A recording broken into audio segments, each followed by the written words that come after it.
Hebreus 10.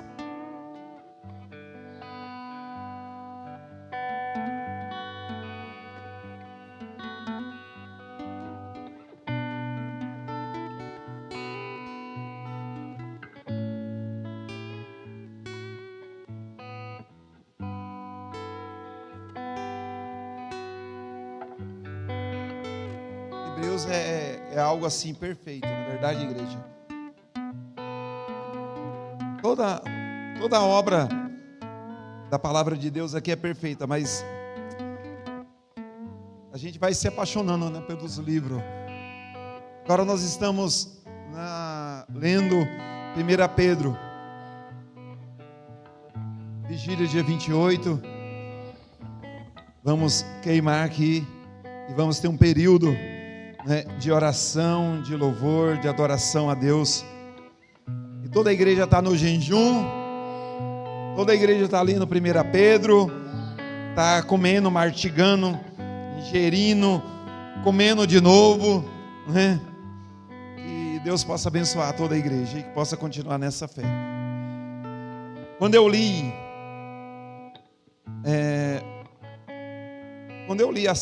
essa parte de Hebreus 10, do 19 ao 39, eu fiquei pensando, né? Porque o tema fala assim: exortação à perseverança. E assim, o que o autor está querendo, e aonde o autor está querendo nos levar, né? Porque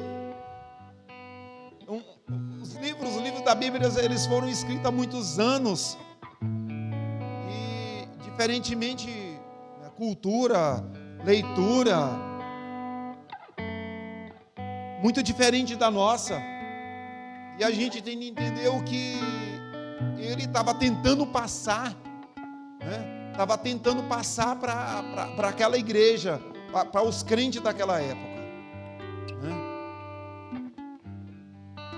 E eu fiquei assim curioso, porque ele está exortando as pessoas a permanecer, a perseverar na fé. Então assim, ele estava forçando,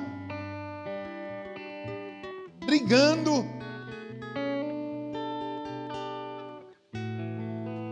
com aquelas pessoas para elas abrirem os olhos,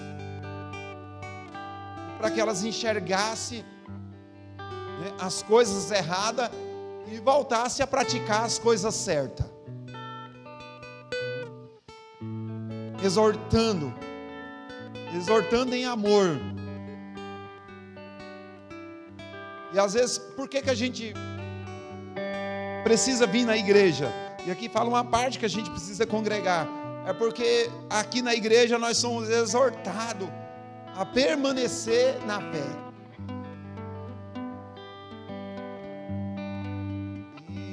E aí, o autor de Hebreus, nesse capítulo 10, ele vai ao extremo. É sério, igreja, ele vai ao extremo, explicando, né, a importância de perseverar. Ele vai ao extremo, tanto ao extremo, que não é que ele chega a apelar, mas ele fala coisas pesadas para aquelas pessoas que desistem de andar no caminho do Senhor.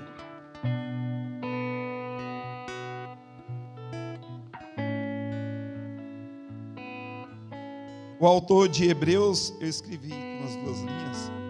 O autor de Hebreus está exortando e admoestando a respeito de uma vida de perseverança. O autor não hesitou de falar a verdade de uma forma bem firme. Então ele não hesitou de falar bem firme, bem forte, porque às vezes o pregador ele quer, né, usar palavras mais amenas, mas o autor aqui de Hebreus ele não poupou. Ele pegou bem pesado aqui nesse capítulo 10.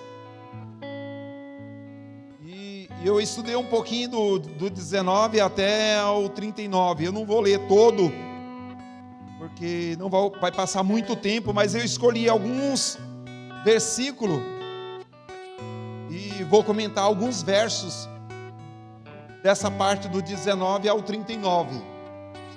Né? E aí eu fui dar uma estudada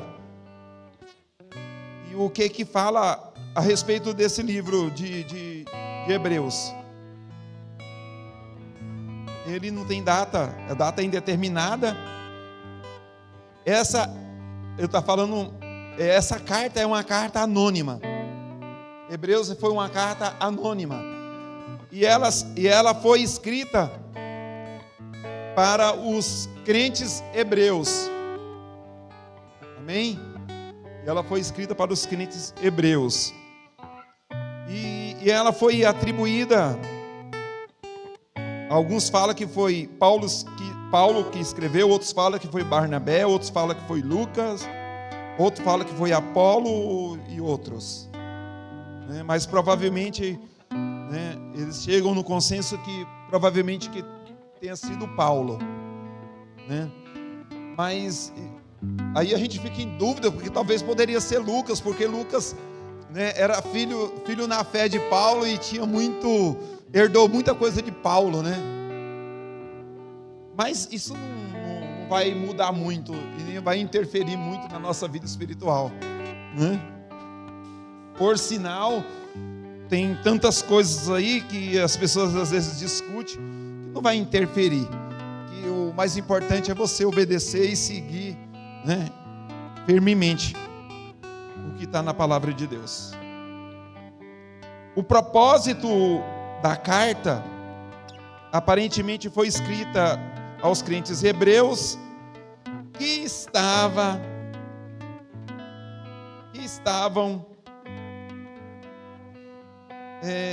constantemente flertando com o judaísmo. E uns não queriam flertar com o judaísmo, mas ficava pensando nas coisas de cerimônias, tipo roupa.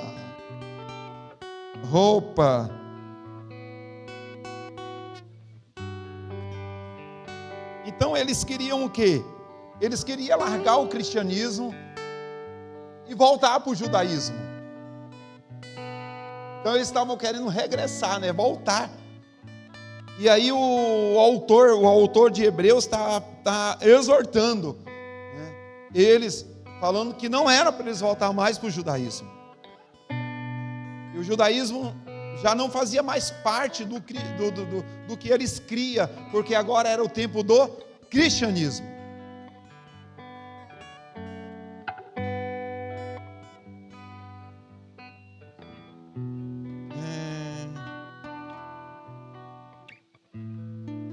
E informava a eles a importância exagerada de observar as coisas de cerimônia, Porque vocês sabem que o que transcendeu do Velho Testamento para o Novo, nada de cerimônia, mas a lei moral ela transcendeu. Amém, igreja? Vocês entendem isso? Nada de cerimônia, roupa, circuncidar, guardar o sábado, matar um cordeiro para fazer o holocausto. Isso não transcende para o Novo Testamento. Isso, quando fala para o cordeiro é o Cristo agora. E aí, quando fala, mas e o acesso a Deus? Jesus rasgou o véu. Agora nós temos livre acesso com Deus. Mas e o que transcende do velho para o novo? A lei moral. Você não pode matar, você não pode roubar, você não pode cobiçar. Uma série de coisas que transcende. Aí você pergunta assim, pastor, mas então quer dizer que podemos parar de ler ou não seguir mais o Antigo Testamento? Lógico que não. Nós amamos a lei, eu amo a lei do Senhor. Eu amo o que está lá no Velho Testamento. Aquilo que está no Velho Testamento nos ensina, né? Nos dá exemplo de homens e mulheres que eram devotas a Deus e que tinham fé. Tanto que alguns dos nomes são citados aqui no Novo Testamento. E aí a dificuldade. Por quê? Porque eles eram crentes, mas aí eles estavam se desviando para o judaísmo, flertando com o judaísmo. Então, era um dos propósitos, né, o propósito maior do livro de Hebreus, que eu pude captar. Amém?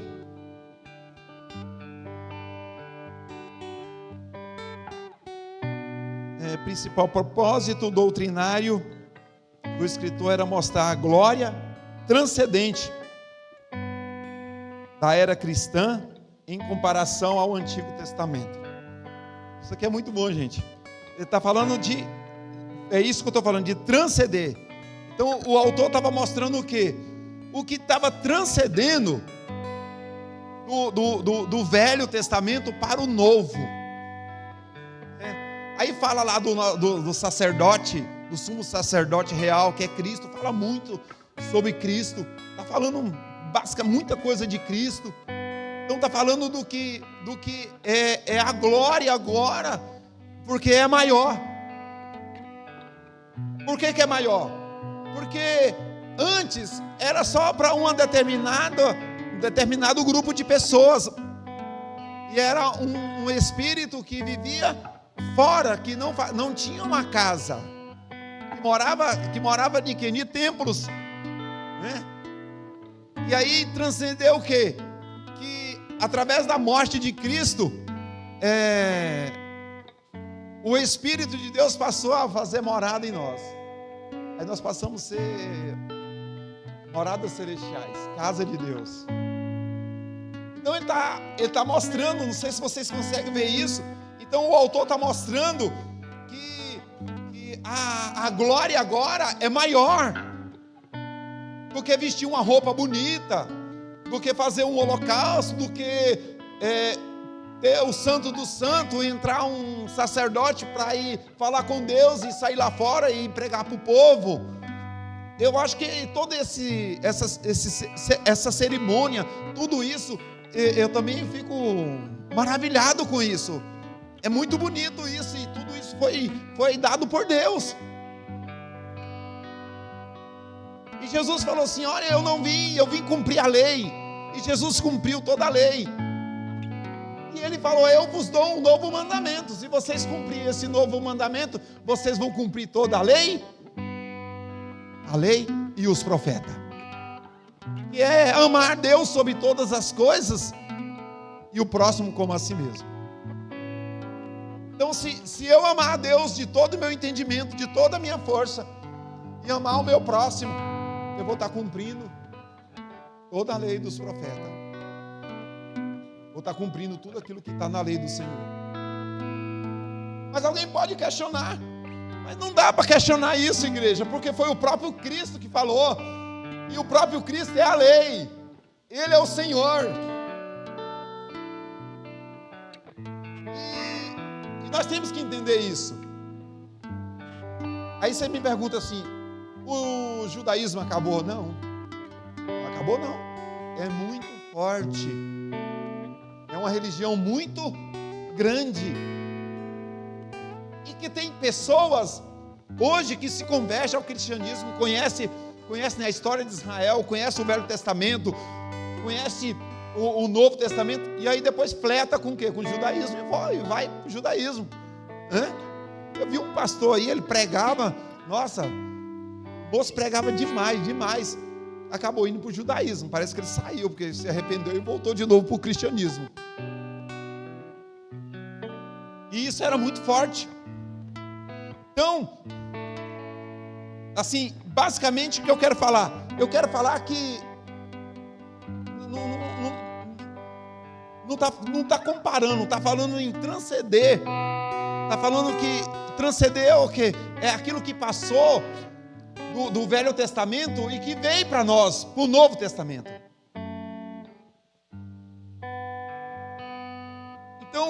o que veio, e uma coisa muito legal que Cristo nos trouxe é quando Ele fala de amor.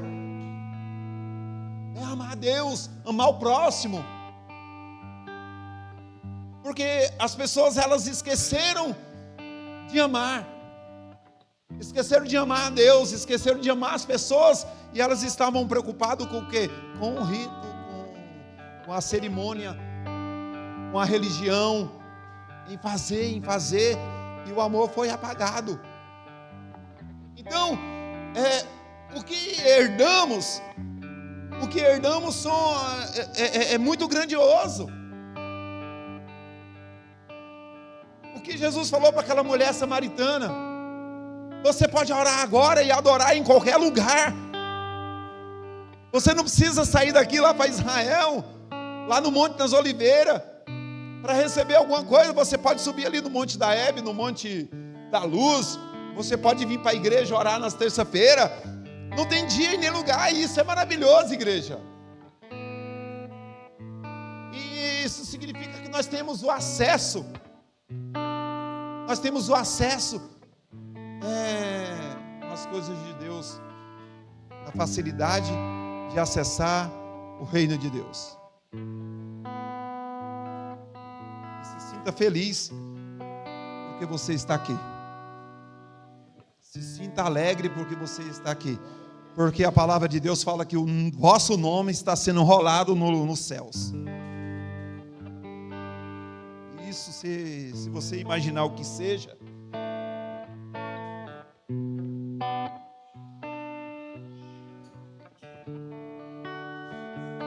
posso falar que eu comi.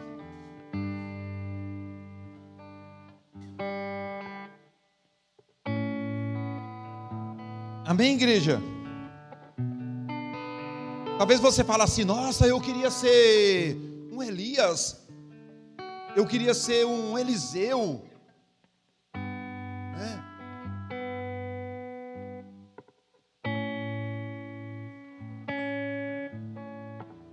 Gente, nós temos o Espírito de Deus, nós somos casa dele,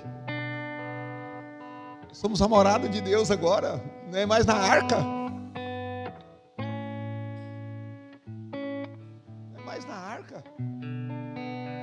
E quem nos garante que nós vamos ser salvos é o Espírito Santo que está em nós. Isso é muito mais grandioso do que qualquer coisa que já aconteceu. Deus guardou isso para os últimos dias. Guardou para os últimos dias. É aquele pai que falou assim: eu vou guardar o melhor presente, a melhor coisa, para os filhos mais velhos. Aliás, para os filhos mais novos, né? Que somos nós, né? A multiforma de Deus. Ele fala que ele guardou, a multiforma de Deus foi guardada para a igreja. E nós estamos vivendo no período da igreja. Então para de falar mal da igreja. Para de falar mal da igreja. Para de falar mal de onde você congrega.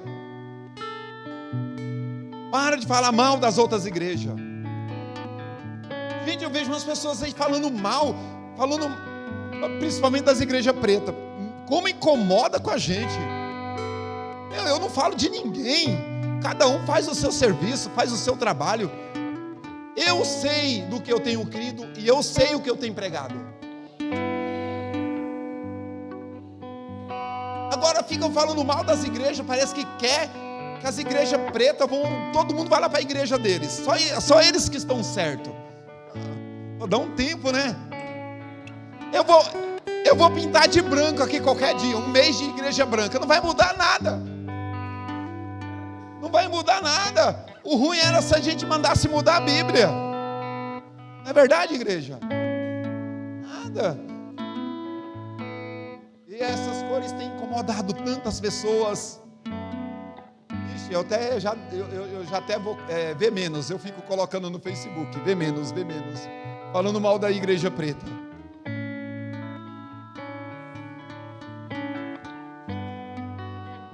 Aí eu nem comento porque não compensa, gente. Porque essência é essência. Essência não dá para explicar. Não é verdade? A Bíblia fala... Deus tem falado para nós, Caio, que nós vamos ser conhecidos pela nossa adoração a Deus. É verdade? A nossa intimidade com Deus. Que vocês sejam superior, né, aos fariseus, aos mestres da lei. Porque também tem fariseu hoje, tem mestre da lei, igualzinho, e persegue do mesmo jeito. Amém? E que a nossa adoração seja maior do que a deles.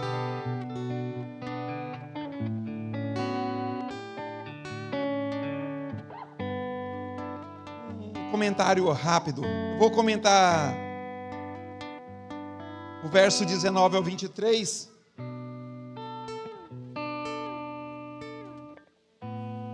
Glória a Deus. Só que eu vou ter de ler no celular, né? E aqui eu não estou enxergando nada. Vocês me perdoam, mas os 2 óculos ficaram lá em casa. Hebreus 10, 19.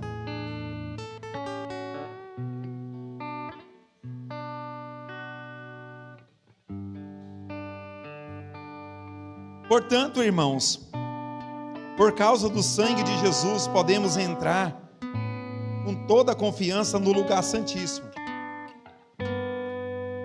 Por sua morte, Jesus abriu um caminho novo e vivo através da cortina que leva ao lugar santíssimo.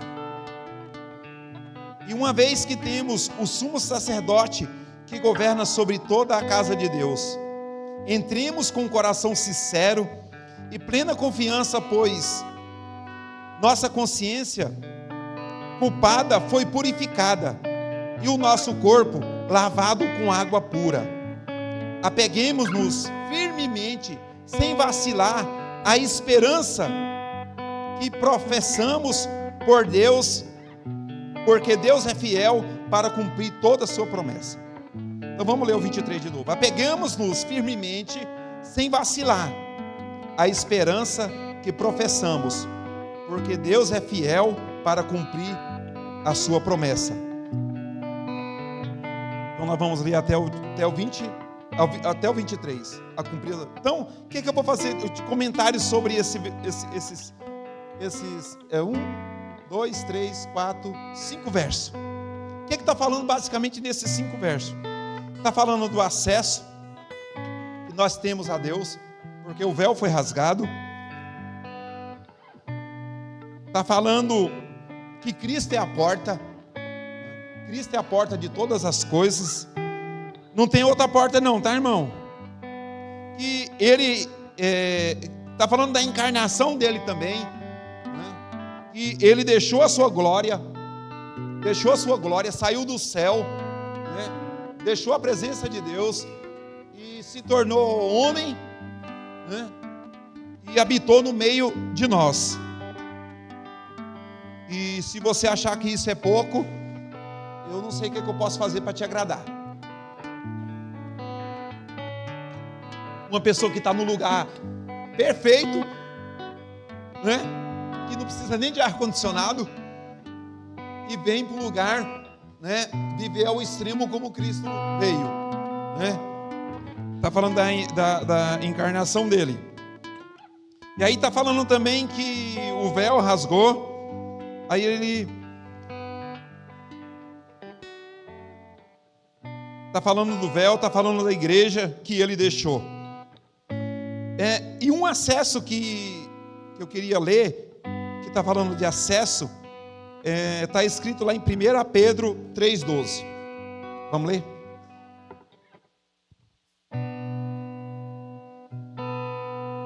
Depois a gente volta de novo. 1 Pedro 3,12.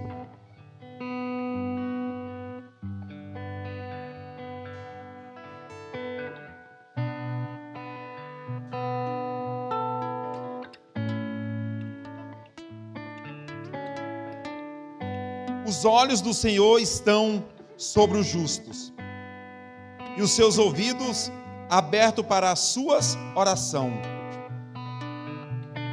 O Senhor, porém, volta o rosto contra os que praticam o mal. Então aqui está falando o quê? De acesso. Está falando que os olhos do Senhor estão abertos a nossas orações, que os ouvidos do Senhor estão abertos a nossas orações, e os seus olhos estão nos vendo. Os olhos do Senhor estão abertos vendo o justo, e os seus ouvidos abertos às orações do justo. Isso significa o quê? O acesso que nós temos. Acesso. Antes nós não tínhamos. Você tem acesso a Deus. Você precisa de mim até um certo ponto para mim te ensinar o caminho. Depois você vai continuar sozinho. Vou ensinar como é que você ora, né? Como é que você faz para orar ali no começo. Ensina alguns salmos de oração e vai. Mas aí você vai aprendendo. Aí depois você vai ter, né, acesso sozinho. Está na sua casa, no seu quarto. Principalmente no seu quarto. Você deve orar no seu quarto. Deve orar no seu quarto. Nosso quarto é o secreto de Deus. Principalmente os casados, né? Orar. Colocar o marido para orar, ou a mulher para orar. Quando não tiver mais preguiçoso, né, o outro ajuda o outro. Amém, igreja? E isso é acesso.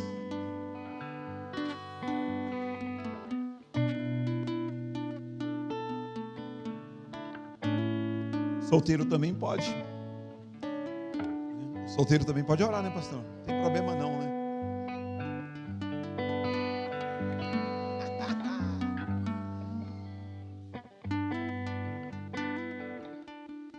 Ai, glória a Deus. É certeza. João 1 João 2:3 também está falando de certeza.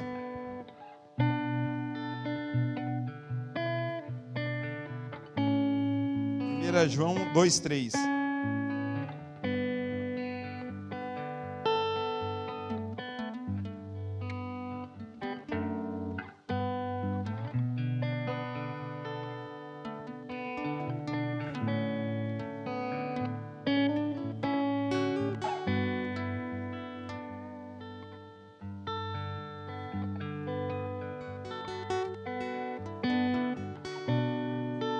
E sabemos que o conhecemos se obedecermos os seus mandamentos.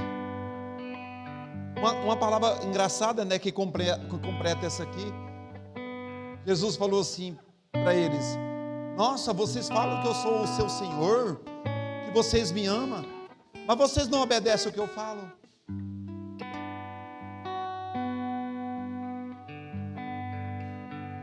Então, vou te falar.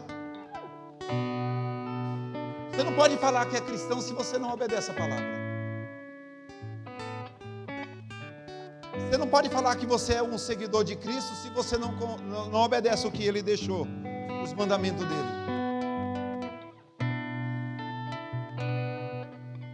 Eu tenho fé, eu conheço a Cristo, eu tenho tanta coisa, mas nunca quis se batizar, nunca quis congregar numa igreja. Isso está falando ainda, né, do verso que está do 19 ao 23. Tudo isso está no verso 23. Do verso 19 ao 23. Está falando também de proximidade. Tiago 4:8.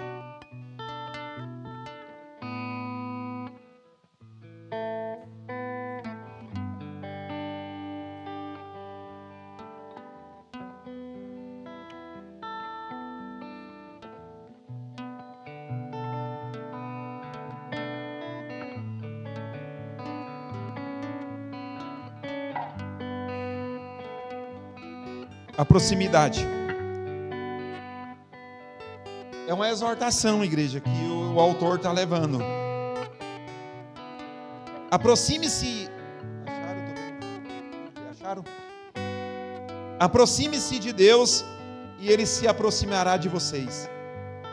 Lave as mãos, pecadores, purifica o coração, vocês que têm a mente dividida. Então está falando para a gente aproximar de Deus. Ele está exortando que a gente deve aproximar de Deus. Aproxime, porque se nós aproximarmos de Deus, Ele vai aproximar da gente.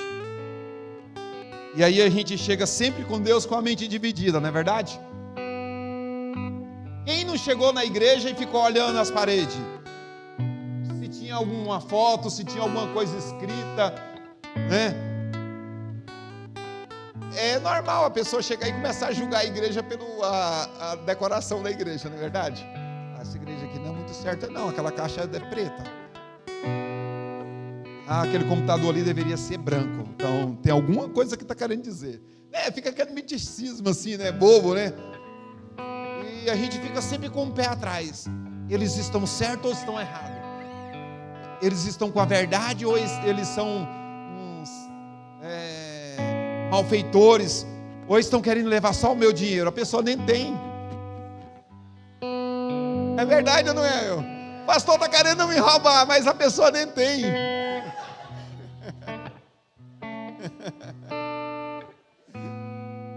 Está desempregado, está vindo para pedir uma oração pelo emprego e está falando que a igreja quer roubar. Não, é esses julgamentos que a gente chega, não é verdade?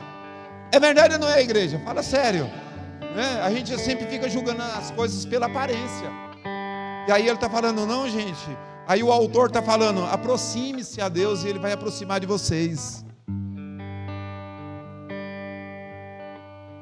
E uma coisa que nós iremos fazer, o compromisso dessa igreja, é tentar ao máximo aproximar você de Deus.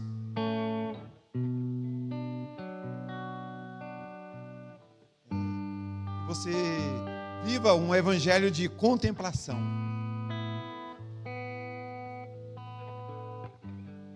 Você veja Cristo como Ele é. Você veja Cristo face a face. Esse é o nosso desejo. Se você ficar muito santo, Ele já te recolhe, já te leva logo, né? Verso 24. Vamos voltar lá?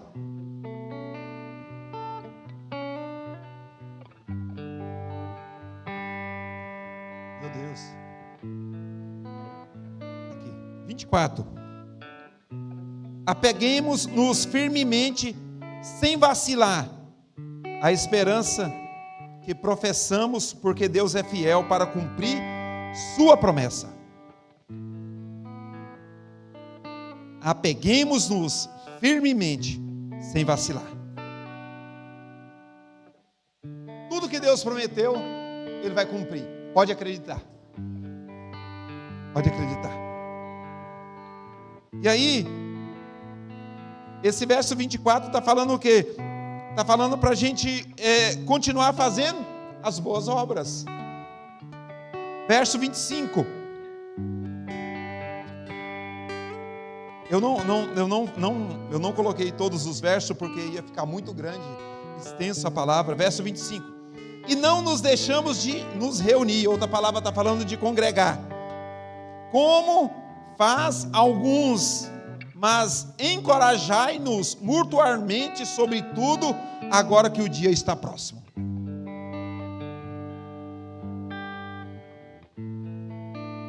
Eu vou até falar uma coisa aqui. Deixa eu falar uma coisa. Amém? Gente, a vigília que nós vamos fazer para o dia 28, glória, primeiramente é para os crentes dessa igreja. Eu tenho uma impressão que quando a gente faz uma vigília, o povo dessa igreja acha que é para outras pessoas. Nós não estamos alugando a igreja para outra igreja.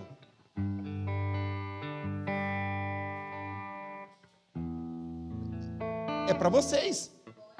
E aqui o autor está falando que não deixamos de congregar, como tem feito alguns.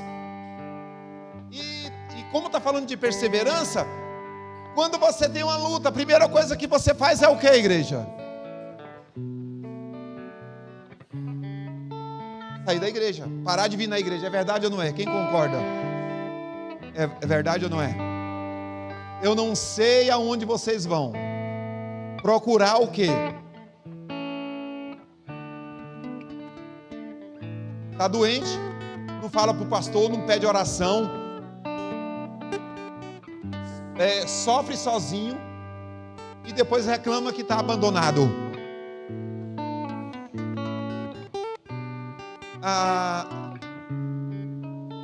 Vou te falar, um novo convertido até que dá para engolir algumas coisas.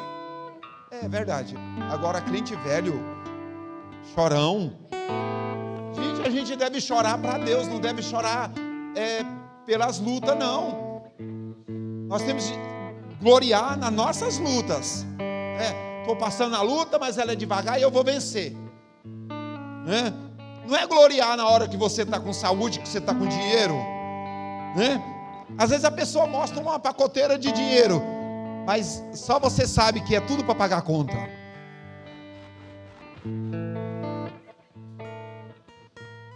É ou não é?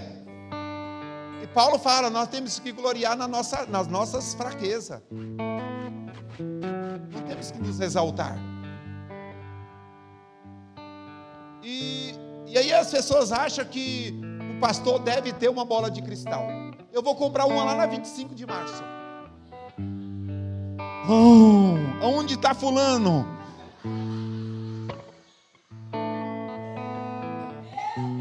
E aí eu vou dar uma ligada com os céus para ver se abre uma imagem.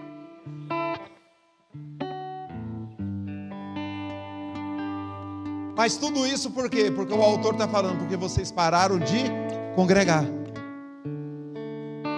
Eu já falei isso aqui, o cara falou assim, pastor, eu estou com saudade do senhor, nunca mais eu te vi. Eu falei assim, engraçado, não tem faltado um culto e você que não foi.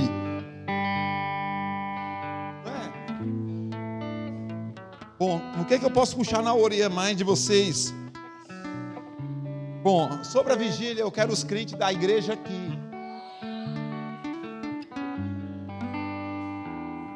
E a gente tem falado muito. Glória a Deus.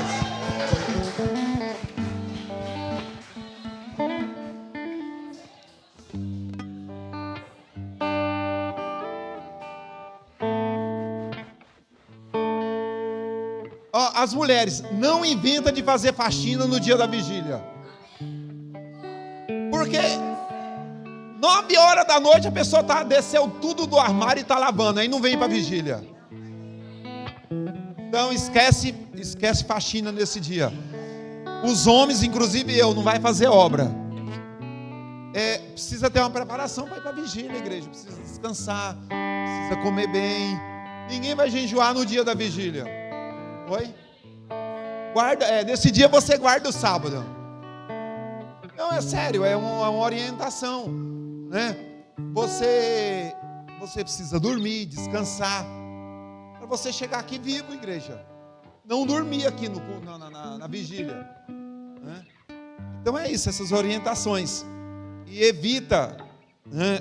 Tanto é que o jejum acaba dia 24, a vigília é dia 28. Não jejuma nesse dia, né? Que a pessoa fica tão desesperada no jejum, e não vou jejuar no dia. Aí chega aqui e desmaia, aí tem que levar para o AMA correndo.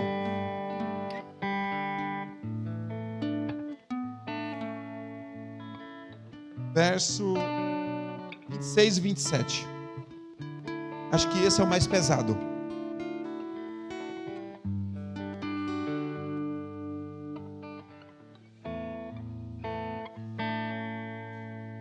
Se continuarmos a pecar deliberadamente depois de ter recebido o conhecimento da verdade, já não há sacrifício que cubra esses pecados.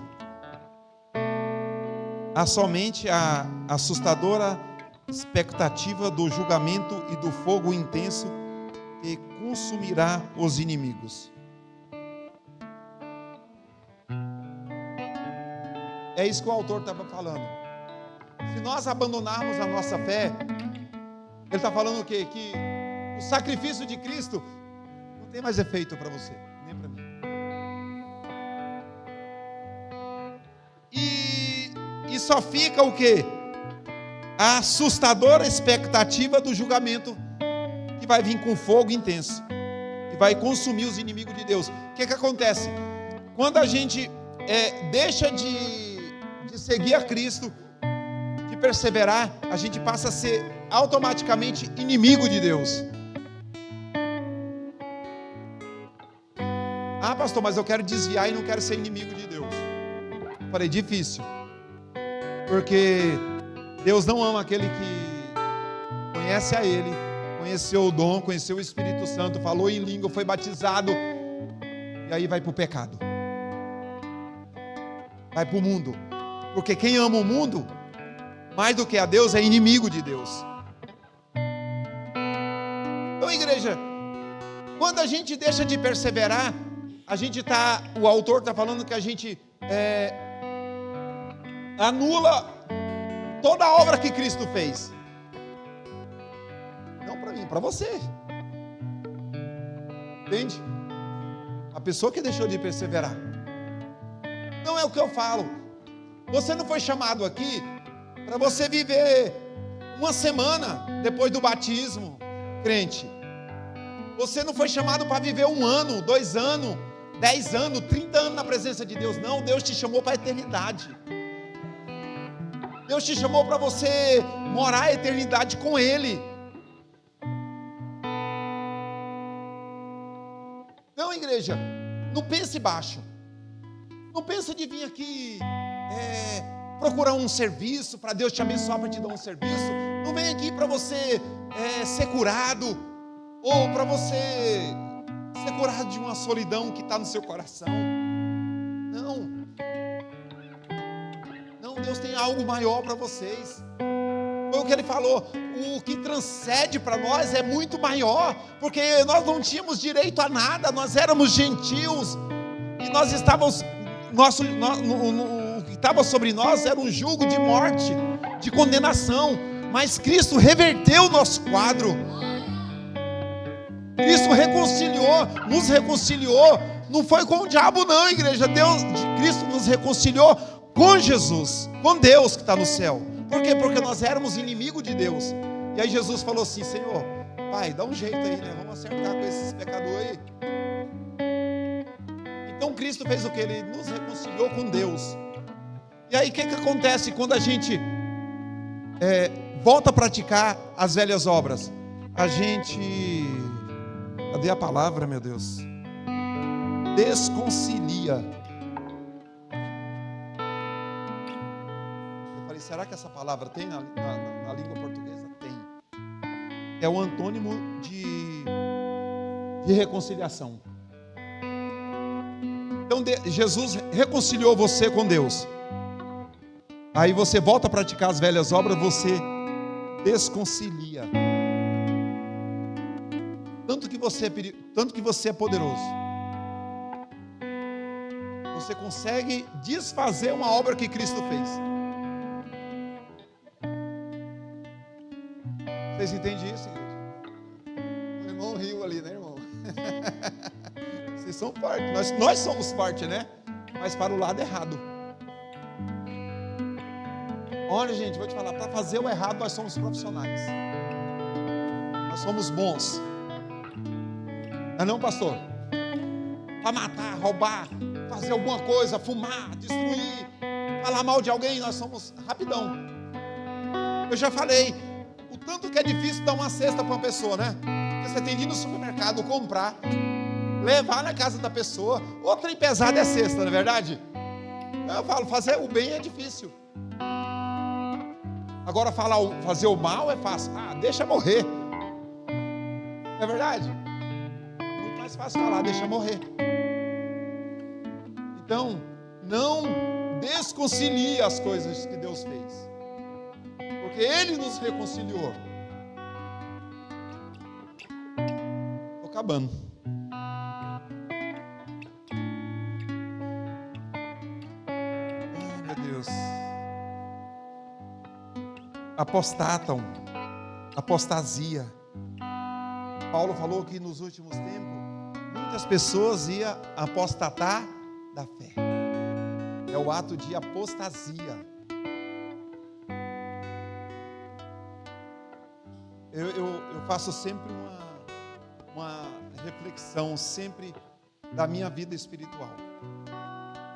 Sempre eu faço.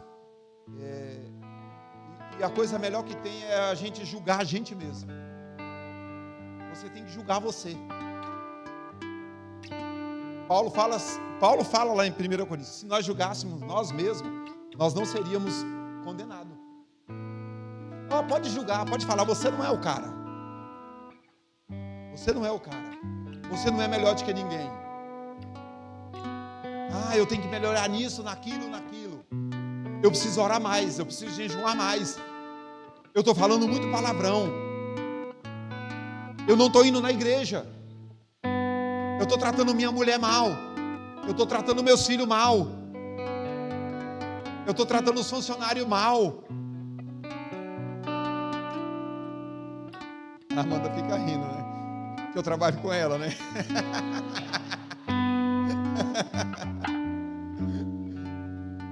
Vixe, Amanda, eu tô pego, né? Eu chamo só 3 vezes, depois eu mando embora. A pior coisa que tem é ser pastor e ser patrão. Porque fica aquela mistura, né, entre o céu e o inferno. O que eu faço com essa pessoa? Aí Deus fica falando, eu vou te falar, dá uma confusão. Eu falo, é melhor ser só pastor.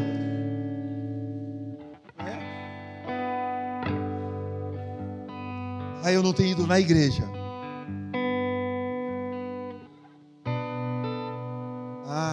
Se meu marido não for, eu tenho que ir. Se meu filho não for, eu tenho que buscar pela minha família. Na minha casa eu preciso fazer um culto. Preciso orar mais aqui dentro dessa casa. Então você tem que julgar.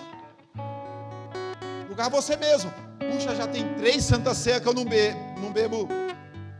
Tem 3 Santa Ceia que eu não participo. Puxa, o que está acontecendo? Morreu? Não, é isso que a gente tem que julgar a gente.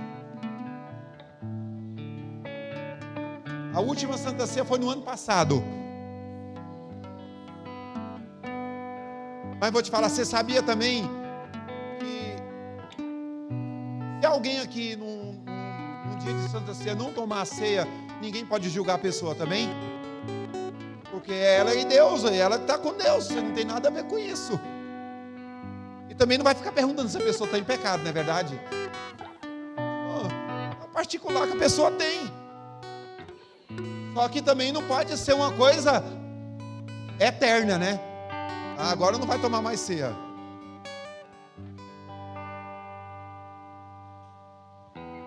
Amém, igreja?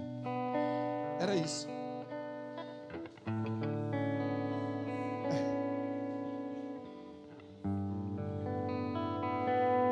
Eu quero que vocês sejam um crente com casco de jacaré. O jacaré fica na água e não amolece o casco. Para matar o jacaré tem que atirar no olho. Se atirar no casco, ele não sente.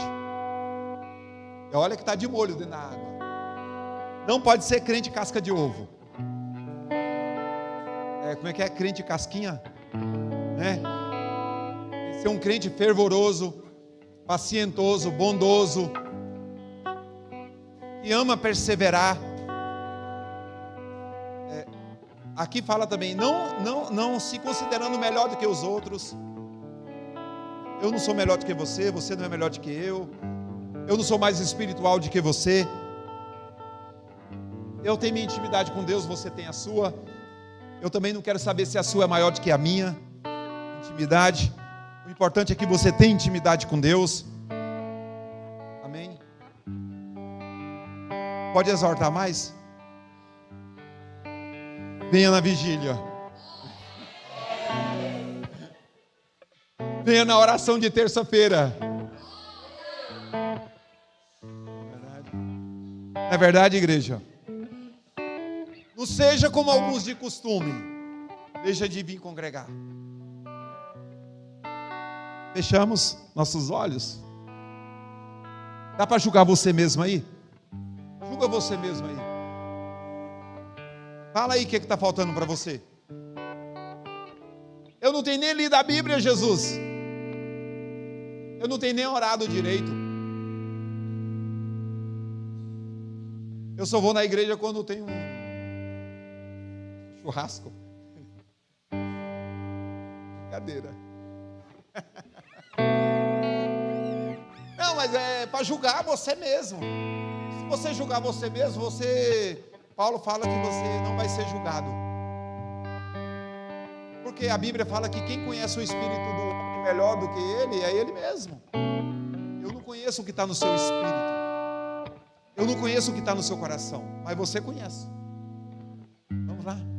Ah, Deus, vem, Senhor, sobre mim. Essa palavra é uma palavra de exortação, Senhor. Uma palavra que está exortando a nós perseverarmos na Tua presença, na Tua casa, no Teu reino, na fé. Perseverarmos na oração, no partir do pão, na comunhão. E a Tua palavra fala: se nós julgássemos a nós mesmos, nós não seríamos condenados. Então, Senhor, tanta coisa que falta, Senhor, tanta coisa que falta para eu fazer. Lógico, Senhor, que eu preciso orar mais, lógico que eu preciso jejuar mais, eu preciso Te buscar mais, Senhor, eu preciso ler mais, eu quero estar mais presente no culto, Senhor. Ah, Deus, eu preciso perdoar mais, eu preciso ser menos nervoso, ter mais paciência. Vem, Senhor, sonda meu coração. Põe a mão no seu coração, igreja. Fala: Senhor, sonda meu coração.